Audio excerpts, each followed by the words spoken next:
Waalaikumsalam warahmatullahi wabarakatuh. Alhamdulillah. Wassalatu wassalamu ala asyrofil anbiya'i wal mursalin sayyidina Muhammadin wa ala alihi washabihi ajmain. Pada kalian saya diundang di sini untuk membicarakan tentang Kiai Bangkalan. Jadi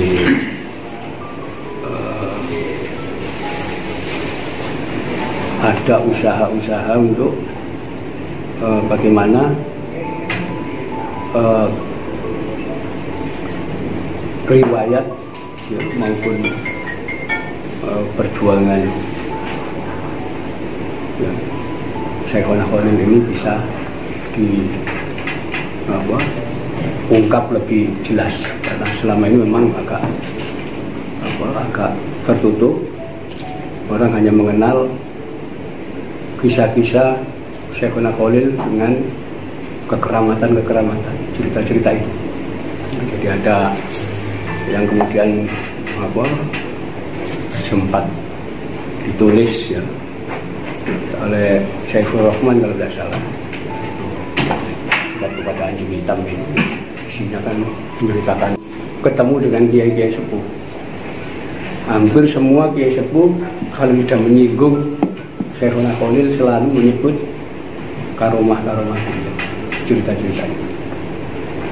Nah, ini kita punya kesimpulan bahwa sebetulnya salah satu tokoh kalau dihubungkan dengan karomah, dengan kejadian-kejadian yang sifatnya supranatural, itu mestinya beliau itu tokoh dalam ilmu tasawuf. Pasti ada hubungannya dengan tarekat. Kenapa? Hanya ulama-ulama tasawuf yang selalu dihubungkan dengan cerita-cerita karomah. Ya. Ulama-ulama fikih itu hampir nggak pernah dihubungkan dengan karomah. Nah ini cuman kita juga belum tahu sampai sejauh mana ya, beliau itu mengajarkan tarekat. Jadi misalnya Syekhona Khalil ini pernah jadikan sumber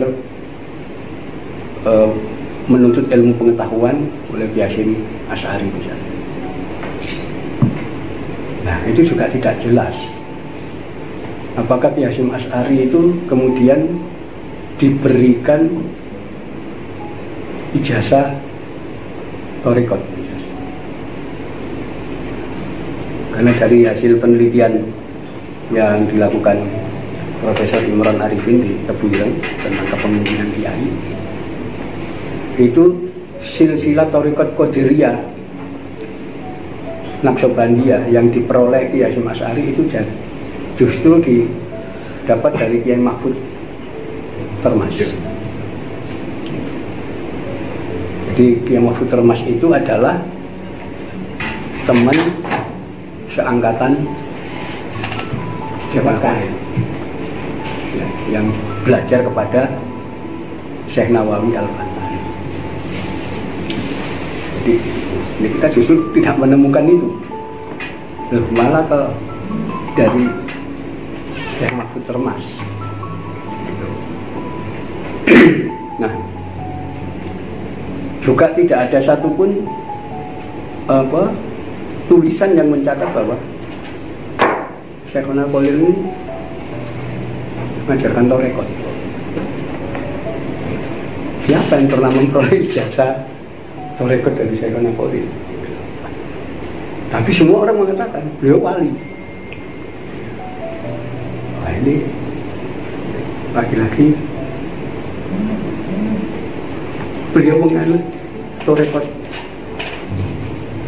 Kalau berguru kepada Syekh Nawawi, mestinya tarekat Qadiriyah Naqsabandiyah. Dan ini diperoleh Syekh Nawawi Al-Bantani dari Syekh Ahmad Khatib Syambas. Ya, jadi itu ada sanadnya. Termasuk nanti dalam penelitian Profesor Imran Arifin itu silsilah dari Qadiriyah Naqsyabandi itu dari Syekh Nawawi Al-Bantani turun ke Syekh Mahfud Termas dan Syekh Khalil itu ada disebutkan. Tapi selanjutnya dari Syekh Khalil kepada siapa? Itu tidak ada. Jadi silsilah itu dari Syekh Nawawi Al-Bantani ada. Kita kembali ke kondisi masyarakat saat itu. Sepertinya Syekh Khalil ini ketika kembali ke Indonesia dan kemudian beliau melanjutkan misi yang dijalankan Syekh Nawawi Al-Bantani itu tampaknya dilakukan dengan diam-diam. Kenapa? Karena akhir abad 18 itu Hindia Belanda penuh diliputi pemberontakan. Hampir tiap tahun pasti ada pemberontakan dipimpin guru torekot dan kiai haji dari pesantren. Itu dicatat dalam kolonial arsip. Ya. Jadi laporan dari bupati, presiden, wedono, asisten wedono ada. Guru torekot mana yang melakukan pemberontakan? Itu ada. Tiap tahun itu 2-3 kali berontak. Bahkan Syekh Nawawi Al-Bantani sempat kembali ke Indonesia. Tinggal kalau tidak salah sekitar 2,5 tahun di sini. Ya, tapi setelah itu beliau kembali. Kenapa? Ya, suasana tidak menentu. Pemerintah kolonial Belanda tidak mengerti. Setelah beliau kembali, rupanya pengikut-pengikutnya di sini. Pengikut-pengikut termasuk dari Syekh Abdul Karim dan seterusnya. Itu mulai berkumpul dan kemudian merancang pemberontakan. Sampai pecah pemberontakan Banten tahun 1888 dipimpin Haji Wasim. Gerakan torekot semua, Qadiriyah Naqsyabandi yang ditinggalkan. Saya kira ini suasana ini yang saya kira akhirnya dibawa Syekh Khalil ke Madinah. Beliau bergerak tanpa perlu melakukan angkat senjata, tapi mungkin menggalang pengikut-pengikut untuk merencanakan yang lebih besar, termasuk bagaimana mempersatukan kekuatan semua ulama dalam sebuah organisasi. Karena selama ini sporadis. Cirebon berontak sendiri, Susul Banten, Tuban, Lasem sendiri-sendiri. Nggak ada komunikasi, nggak ada. Saya kira ini penting sekali saya kira. Ini gerakan-gerakan semua tidak ada kejelasan. Nah itu karena itu kita perlu membuka rentangan waktu sepanjang Syekh Khalil itu sampai beliau wafat. Kenapa? Karena masa itu masa yang ditandai pemberontakan dari pesantren. Pasca perang Diponegoro itu sampai Belanda itu kebingungan. Ini gimana caranya meredam perlawanan golongan Torekot dan ulama dari pesantren. Ya. Itu sampai tahun 1870-an dibentuklah kantor urusan pribumi, kantor Ferdinand Zaken, ya, yang diangkat sebagai kepala Dr. Christian Silugurgronya, ya, yang mempelajari semua kegiatan-kegiatan pribumi, dicatat, diawasi. Nah, disitulah setelah menjadi penasihat dalam penaklukan perang di Aceh, Silugurgronya kembali ke Jawa dan kemudian punya gagasan.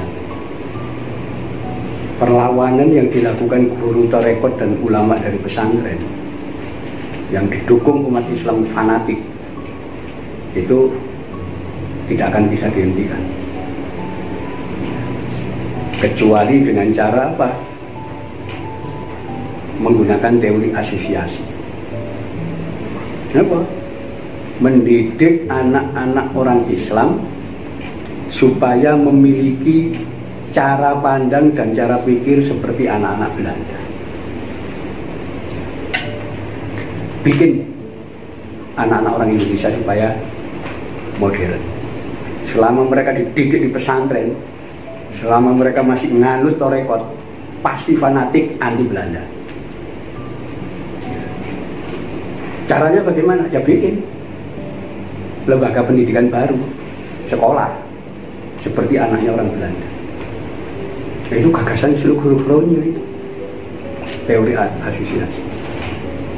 Itulah yang kemudian ditangkap oleh Van Deventer dan kemudian dilaporkan ke Ratu Belanda. Pihak Belanda setuju. Itulah tahun 1901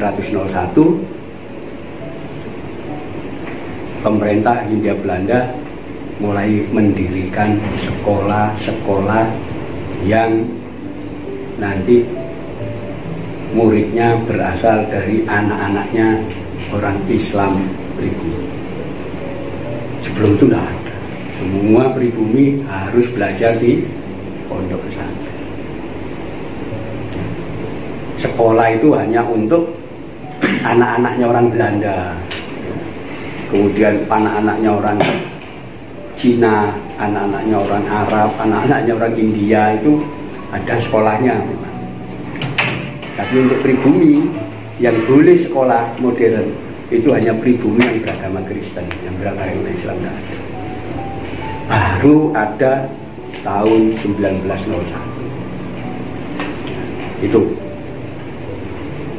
Itu baru ada sekolah. Nah, inilah siasat Belanda. Orang dididik, cara berpikirnya cara berpikir Barat, Belanda. Orang-orang didikan ini lalu muncul, lulus, muncul orang berpikir modern. Mereka lah yang kemudian disebut golongan Islam modern. Kelompok-kelompok ini yang kemudian nanti mendirikan organisasi Islam modern, Muhammadiyah, Persis, ya, Syarikat Islam, itu organisasi modern hasil didikan kalangan pondok pesantren menolak program itu. Karena sekolah ini simbol modernisme, pesantren nolak, maka pesantren dianggap golongan yang menolak modernisasi. Itu sebabnya pesantren diposisikan primitif tradisional. Golongannya wong budu-budu, kaum sarungan, kaum kencing, gak punya pengetahuan. Itu kebijakan pemerintah Belanda begitu itu. Sampai sekarang itu gak bisa ketemu lulusan pesantren dan lulusan sekolah. Faktanya kayak begitu. Ya. Jadi itu perlawanan sebetulnya. Jadi penaklukan sekolah itu penaklukan untuk orang-orang Islam yang melawan. Kenapa? Loh, kolonial arsip catatan kolonial itu mulai tahun 1840 pasca perang Diponegoro sampai tahun 1900 itu 60 tahun. Isinya terjadi pemberontakan yang dipimpin guru torekot dan kiai haji dari pesantren. Dari tahun 1840 sampai tahun 1900, 60 tahun, terjadi 112 kali pemberontakan. Jadi setahun bisa 2 kali berontak. Dan itu ada semua. Anehnya golongan pesantren malah nggak punya catatan itu. Ya. Beberapa pesantren di Tuban, di Lasem, Rembang, yang di dalam catatan kolonial itu berontak. Saya tanya, gak ada keturunannya, nggak tahu kalau buyutnya dulu berontak. Ini pesantren itu dokumentasinya agak nggak begitu ditulis gitu, peristiwa itu. Iya. Jadi memang kita nggak ngerti ini apakah suasana perang waktu itu semua tidak terdokumentasi. Karena kalau terdokumentasi nanti bisa ketahuan macam-macam. Ya, tapi itu memang akhirnya jadi ciri kalangan pesantren tidak tertib dalam pendokumentasian. Sampai contoh peristiwa resolusi jihad itu peristiwa besar, resolusi jihad itu. Ya. Kumpulnya ulama PBNU dari Jawa dan Madura. Dokumentasinya ada. Sampai setiap kali ada penulisan tentang resolusi jihad gak pernah diakui. Ya, faktanya kayak begitu. Sampai saya cari data, memang gak ada tokoh-tokoh yang terlibat peristiwa resolusi jihad maupun peristiwa 10 November itu yang mencatat tentang peristiwa resolusi jihad. Tidak ada. Seolah-olah tidak ada. Nah, baru belakangan kita temukan secara tidak sengaja. Ketika saya baca tulisan Profesor Benedict Anderson, ya, tokoh dari Amerika, dalam bukunya ternyata mengulas cukup dalam itu soal resolusi jihad. Loh, ini yang punya dokumen malah orang Amerika. Jadi di situ ternyata beliau punya dokumen. Jadi peristiwa resolusi jihad ternyata kok sudah disiarkan oleh kantor berita Antara tanggal 25 Oktober 1945. Kantor berita Antara itu kantor berita nasional. Nah, NU kok gak punya itu gimana? Ya. Kemudian tanggal 27 Oktober disiarkan oleh Koran Kedaulatan Rakyat. 27 Oktober juga disiarkan oleh Koran Suara Masyarakat di Jakarta. Itu dokumen yang punya malah orang Amerika. NU gak punya itu. Ya, baru belakangan kita ambil itu. Termasuk peristiwa pertempuran Surabaya 4 hari sampai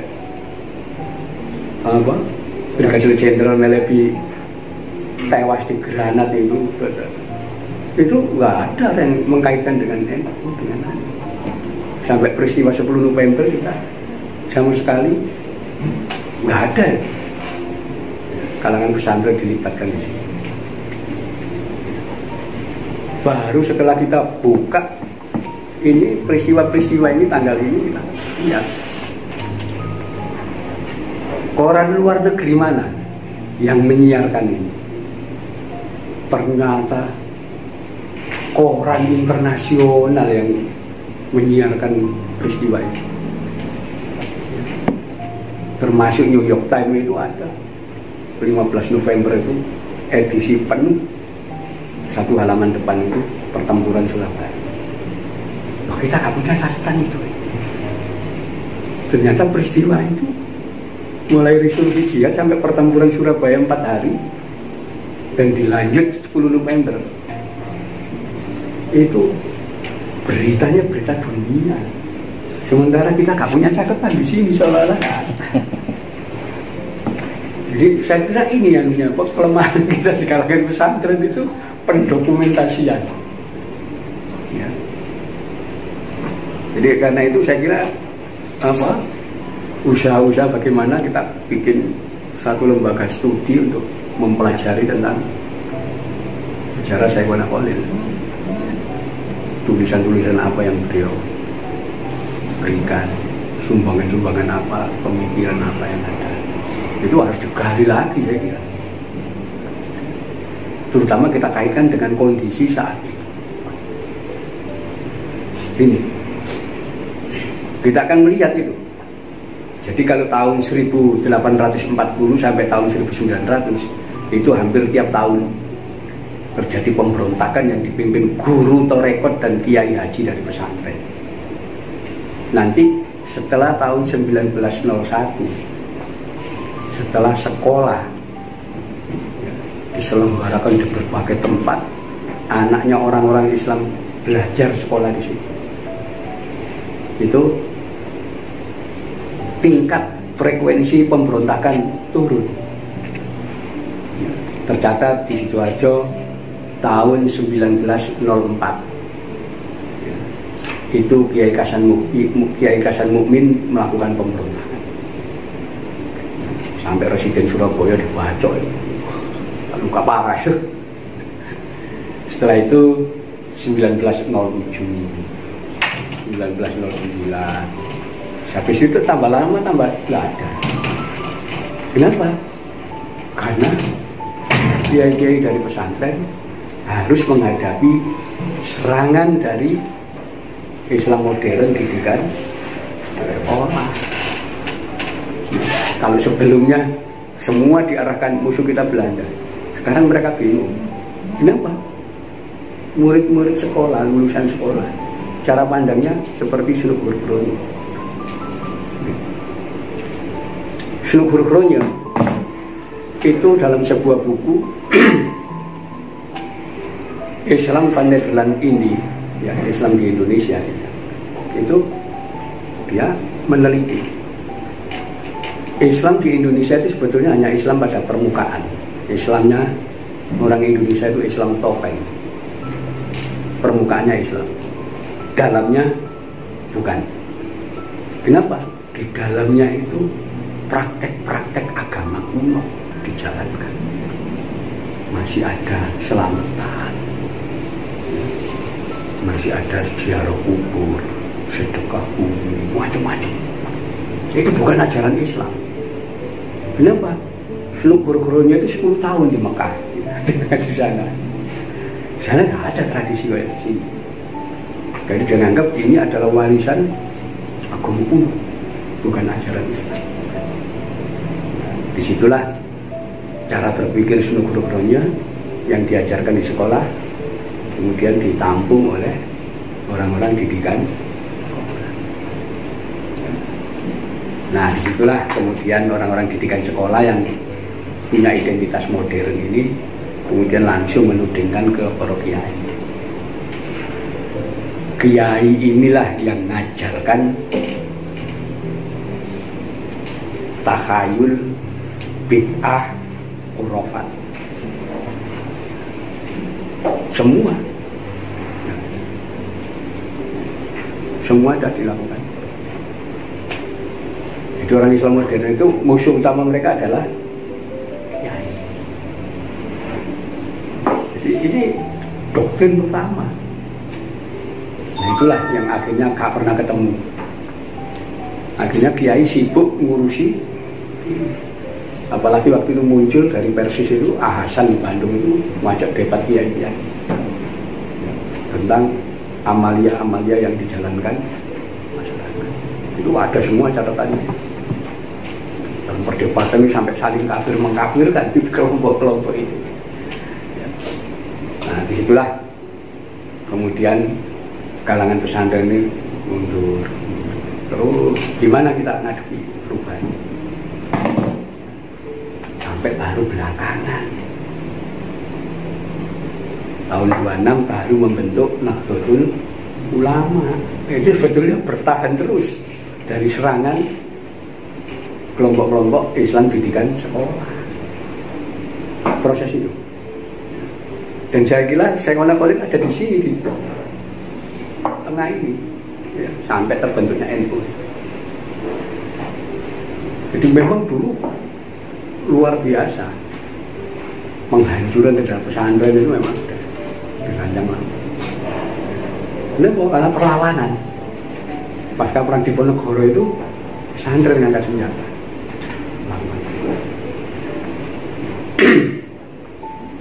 Bahkan kemudian ketika sudah tidak lagi ngangkat senjata, dilakukanlah perlawanan pasif. Ya. Perlawanan bagaimana? Gak perlu lagi kita ngangkat senjata, tapi pasif. Yaitu kita menolak semua konsep kebijakan pemerintah kolonial Hindia Belanda. Situ. Apa? Dengan dalih menggunakan politik yang disebut tasabuh, mengambil satu hadis man tasabbaha biqaumin bahwa itu perlawanan pasif. Jangan meniru orang kafir Belanda, karena nanti kita akan ikut mereka. Itulah pesantren itu melarang orang pakai dasi, pakai jas, pakai celana, sepatu, pakai topi, itu haram hukumnya. Ya. Termasuk ketika Belanda menawarkan program sekolah, tolak. Itu perlawanan pasif. Ya. Dan Belanda cukup bingung itu menghadapi. Ya. Nah inilah nanti ketika Jepang sudah mulai menunjukkan gelagat mau menyerbu Indonesia, itu pemerintah Belanda menggalang kekuatan. Kita harus ada pertahanan, masyarakat sipil yang mendukung. Waktu itu ada organisasi Islam sebelum Masyumi, itu MIAI namanya, Majelis Islam A'la Indonesia. Ya. Nah, ketua MIAI ini Kiai Wahid Hasyim. Ketika pemerintah Belanda menginginkan MIAI ini untuk menggalang pemuda-pemuda untuk dilatih dasar-dasar kemiliteran untuk menghadapi Jepang, itu yang ditelurkan malah lain, ya. Menolak himbauan pemerintah Belanda pertama. Kedua, malah menyatakan hukum mendonorkan darah untuk prajurit-prajurit Belanda haram hukum itu. Jadi untuk donor darah bantu Belanda aja haram hukum. Menolak betul kalangan pesantren itu. Sampai kemudian Jepang betul-betul datang. Jadi itu catatan sejarah kita masa itu. Islam memang waktu itu udah gak karu-karuan lah. Dan kita melakukan perlawanan itu sampai perlawanan model pasif. Jadi sebabnya ketika Jepang datang ya sudah kita manfaatkan aja. Karena Jepang juga ketika mau masuk Indonesia itu sudah melakukan pendekatan dulu. Jadi tokoh-tokoh Muslim di Jepang itu sudah melakukan pendekatan. Ketika gerakan-gerakan ini Belanda melarang merah putih haram untuk dikibarkan, dilarang itu tahun 1930-an. Jepang Jepang dulu mengadakan Kongres Islam Sedunia di Osaka tahun 1939. Wakil dari Indonesia silakan datang, kibarkan bendera merah putih. Itu ada. Kenapa? Yang menyelenggarakan itu salah satu yang dianggap tokoh pelindung Islam di Jepang, Jenderal Saburo Hayashi namanya. Jadi utusan-utusan Islam dari Indonesia itu datang ikut Kongres Islam Sedunia di Osaka. Jadi akhirnya kalangan pesantren melihat, wah Jepang ini harapan baru ya itu. Kenapa? Anti Belanda, anti ini. Kan itu begitu datang Jepang tahun 42 ya langsung disambung. Termasuk ketika Jepang punya program pembentukan tentara sukarela pembela tanah air PETA. Itulah kalangan pesantren rame-rame masuk ke PETA. Ketika Jepang membentuk Laskar Hizbullah tahun 44, itu juga dari kalangan pesantren. Itulah nanti yang akan jadi cikal bakal lahirnya TNI itu. Orang-orang dari PETA dulu, kemudian dari HEHO dan dari Hizbullah. Setelah itu baru tentara masyarakat. 4 elemen ini TKR pertama yang nanti akan jadi TRI dan kemudian jadi TNI. Jadi proses sejarah kita nggak boleh lupa. Susahnya NU nggak punya dokumentasinya. Dokumentasi itu ada di luar semua. Kita keliling itu mendapatkan ini semua dari luar. Bahkan dokumentasi tentang pembentukan tentara PETA itu tahun 90-an saya sudah keliling Jakarta menemui tokoh-tokoh PETA.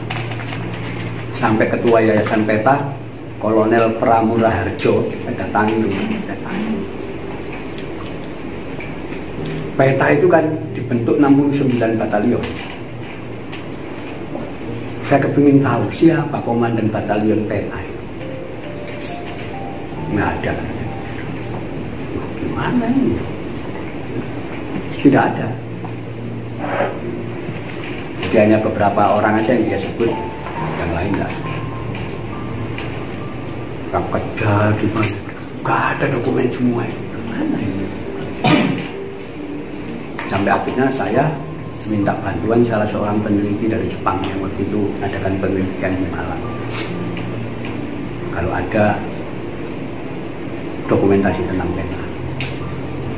Nah di situ saya dikirimi. Ternyata ada catatan di sana.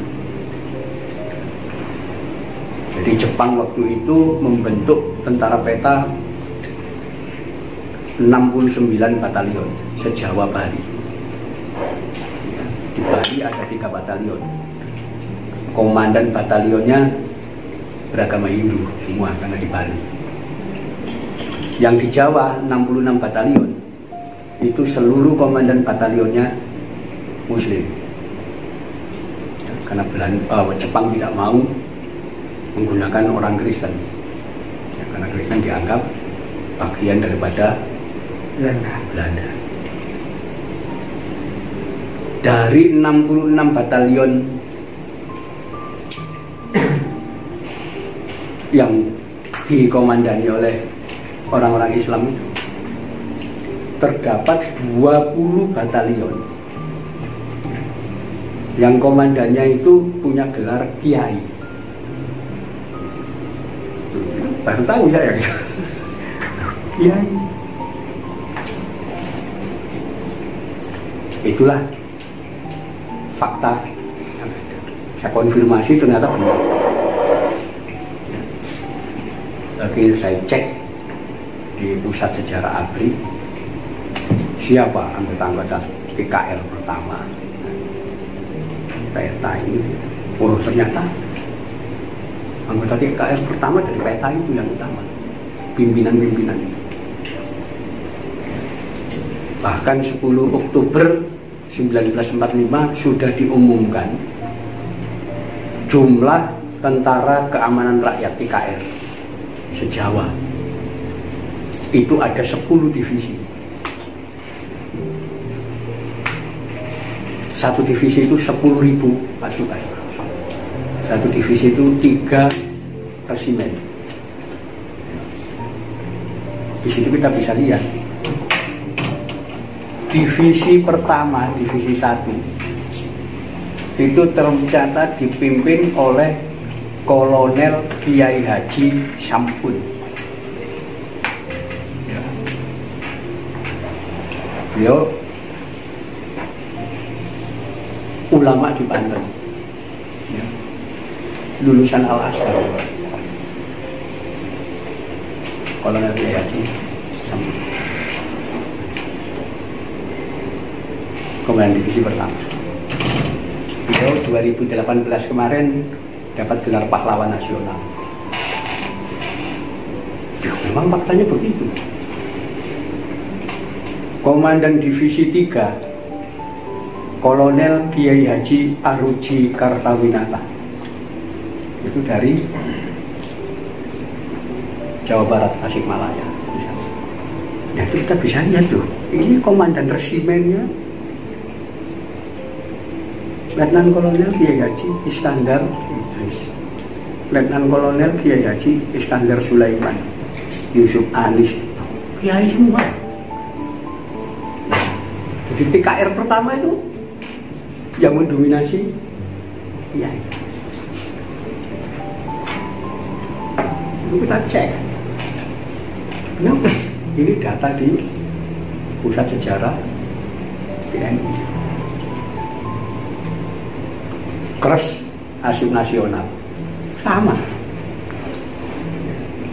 Bahkan ketika kita cek di Legiun Veteran, baru kiai ini pensiun ya tetap Brigadir Jenderal Kiai Haji Muhammad Rawi. Kiai Haji di situ.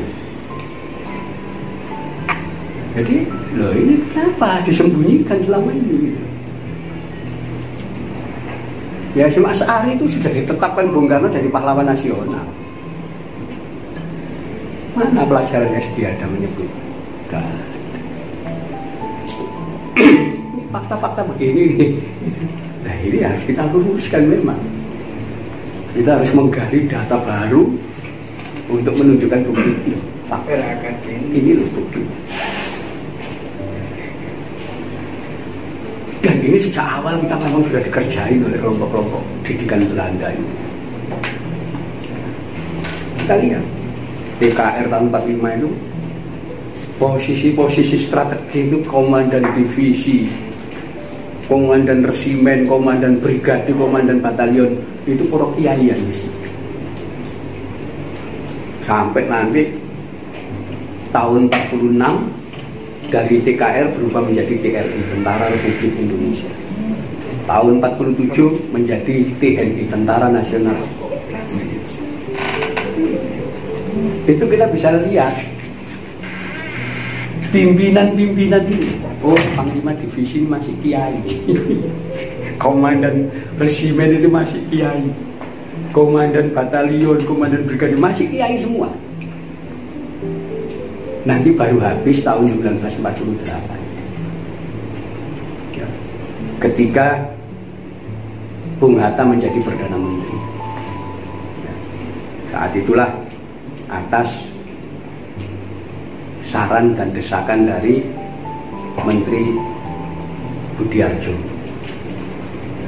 Bung Hatta sebagai Perdana Menteri bikin peraturan, jangan sampai tentara kita, ya, negara ini dikuasai orang-orang primitif tradisional. Ya. Disitulah kemudian Bung Hatta menandatangani yang dinamakan Peraturan Restrukturisasi dan Rasionalisasi TNI. Disebut RERA, Restrukturisasi dan Rasionalisasi. Di mana di situ ditetapkan tentara nasional yang profesional harus dibuktikan dengan ijazah sekolah. Mati dia. Mana ada yang sekolah zaman itu? Semua dihabisi turun pangkat. Kalau kamu punya ijazah sekolah, namanya kiai. Sebagai contoh kok Panglima Sudirman, dia juga nggak punya ijazah. Turun dari jenderal besar diturunkan dengan jenderal. Nah, akhirnya kiai-kiai yang di bawah, ya wis Pak Dirman muda. Kita juga ikut turun pangkat. Habis itu udah dihabisi betul. Seolah-olah kiai nggak punya jejak di TNI. Nah itu sampai sekarang anak-anak muda nggak ngerti bahwa yang merintis lahirnya TNI itu para kiai. Nah, data itu ya. Itulah yang kemudian saya susun dalam buku Fatwa dan Resolusi Jihad 2017.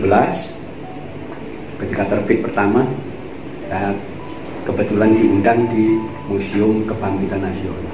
Saya berikan fakta ini. Silakan kalau punya data baru. Menutupi tidak melakukan gerakan terbuka. Karena banyak dihabisi.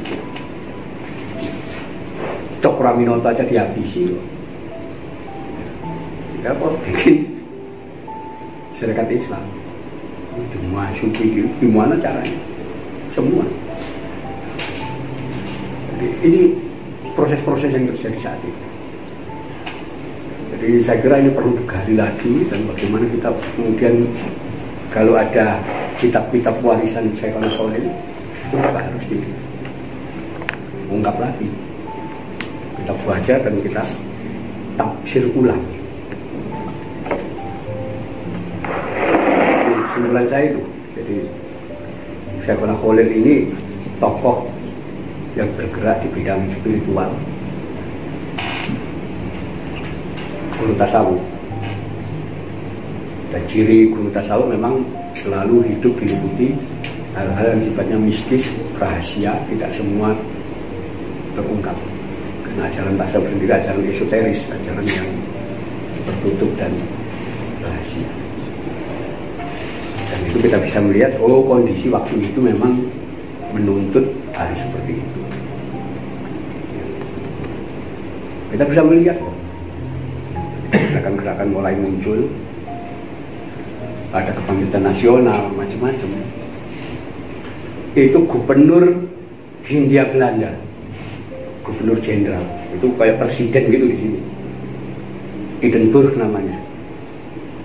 Tahun 1910 beliau bikin pernyataan ketika mendengar gerakan-gerakan ingin merdeka, ingin membentuk negara baru. Langsung bikin statement. Belanda tidak akan meninggalkan Hindia Belanda sampai seluruh penduduk Hindia Belanda beragama Kristen. Ya, itu statement gubernur itu. Ini gimana gubernur jenderal ngomong begini? Itu fakta. Itu memang berusaha